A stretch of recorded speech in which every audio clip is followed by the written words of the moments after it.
Welcome to PSU Employees Homebuild. Hello, this is Dr. Anju Meena.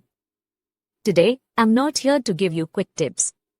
I want to sit with you and explain something calmly, step by step. If you are a PSU employee, you are disciplined, responsible, and thoughtful.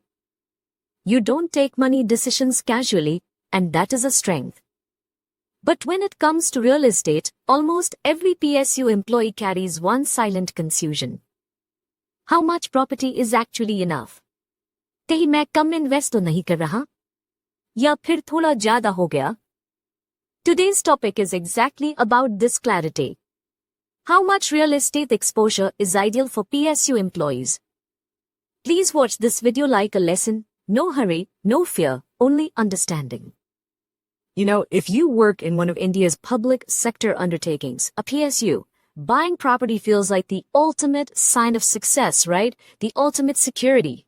But what if that feeling of security is actually a trap? Today, we're going to get into a really important lesson on how to invest in real estate without losing your financial freedom or, and this is the big one, your peace of mind. If you're a PSU employee, you already know this. You know the rhythm of it all. There's a predictability to life, isn't there? The steady promotions, that feeling of stability, it lets you plan your future in a way that, let's be honest, a lot of people just can't. It's a very structured world. And look, this stability, it's built on something real, right? You know your salary is hitting your account on the first of the month. You can pretty much map out your increments. And because of all that, when you go to a bank, loans feel totally manageable. It's this exact predictability that makes buying a property feel like such a safe, logical, no-brainer of a next step. But here is where the story can take a really sharp turn. That safe, logical step, it can turn into a very, very slippery slope really fast. So let's dive into how this property trap actually works, because I promise you, this is a lesson that could save you years and years of stress. This slide, this just lays it all out, doesn't it? It shows how this thing slowly creeps up on you. I mean, it starts with just one home, and that feels great. It's a well-deserved symbol of all your hard work. But then another opportunity pops up, a pre-launch offer. It seems too good to be true. So you book that, and before you know it, you're juggling multiple properties, and each one is just another layer of paperwork, of financial strain, of headache. Okay, so this brings us to what is maybe the single most important lesson we're going to cover. We need to stop counting how many properties we have and start thinking about something totally different, our own personal capacity. So, here it is. The big question we all need to ask ourselves is this.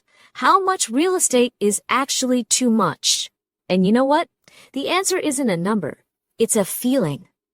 You see, the common myth, what we all tend to think, is that our real estate exposure is about how many properties we own. You know, I have 2 flats and a plot of land. But the real truth? The only way you should measure your exposure is by your total personal capacity to handle those commitments without breaking. So what on earth is capacity? It's not just the numbers in your bank account. It's really about your ability to live your life without becoming a slave to your investments. It's about your peace of mind. It's about your relationships, your health. It's about your overall well-being. So your capacity, it's about having some cash on hand for emergencies, right? Financial liquidity. It's about life flexibility. The freedom to say yes to a transfer or to handle a sudden family need without being chained to a property you can't manage. And so importantly, it includes your mental peace. You know the saying, "Raat ko neend aati hai ya nahi?"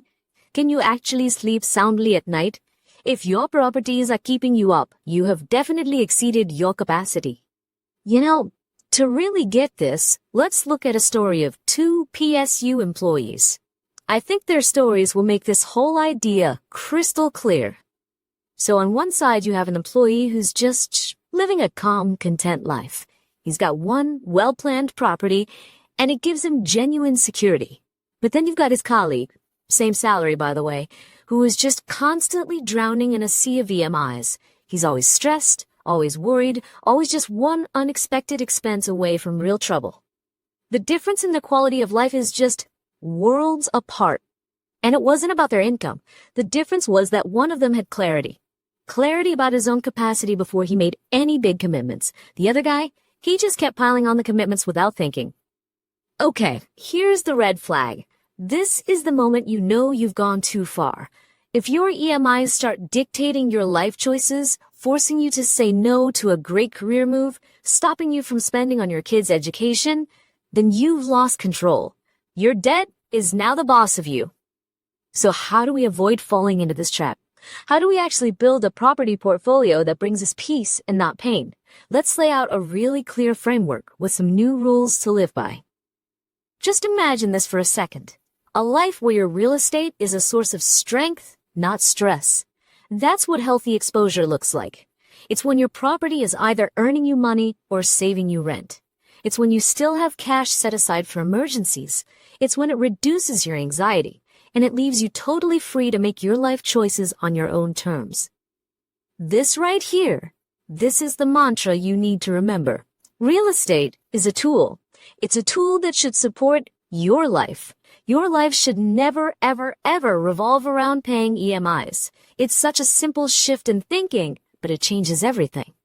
So here it is, the golden rule. If you remember one thing from today, let it be this. First, you decide your exposure based on your capacity. Then, and only then, do you go out and decide on the property. That simple shift, thinking about your limits first, is what protects you and preserves your peace of mind. So as we wrap up, I just want to leave you with one simple question to think about. Is your property, or the one you're dreaming of buying, a foundation that's going to support your future, or is it an anchor weighing you down right here in the present? The answer to that question, well, that's going to determine your financial destiny. So please choose wisely. Before we end, I want you to remember one simple thing. Real estate is not about rushing. It is about understanding, and understanding always brings peace. If today's discussion helped you think a little more clearly, then this learning is already doing its job. If you found value in this video, please like it, share it with a fellow PSU colleague who might be confused, and subscribe to our channel so you don't miss these calm, practical lessons. Join us at PSU Employees Homebuild, where PSU employees come to learn, not to be sold, where decisions are built with clarity, not pressure, and where wealth is meant to support life, not control it. I'm Dr. Anju Meena, founder of PSU Employees Homebuild. We'll meet again in the next lesson. Till then, keep learning calmly.